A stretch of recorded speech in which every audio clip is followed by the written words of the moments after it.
আল্লাহর হাবিবের রওজা শরীফ দেখে আমি সহ্য করতে পারি না রে আবু বকর, বিদায় দাও, আমি চলে যাব। চলে গেলেন নবীর পাগল। সিরিয়া দামেস্কে যাওয়ার পরে কিছুদিন পরে নবীজি স্বপ্ন দেখায়, কিরে বেলাল, এটা কেমন জুলুম, কতদিন হলো তোমার কণ্ঠের আজান শুনি না। বেলাল রে, তোর কি মন চায় না আমি নবীর জিয়ারতে আসতে? বেলাল আয়, আমি নবীর জিয়ারতে আয় রে বেলাল আয়, কতদিন হলো তোমার কণ্ঠের আজান শুনি না।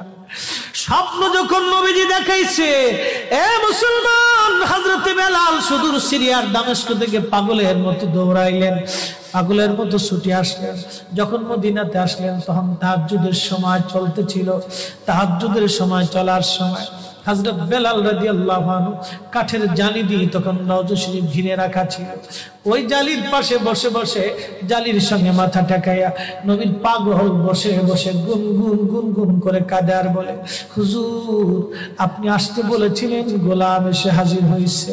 নবী গো, আজান দিতে বলে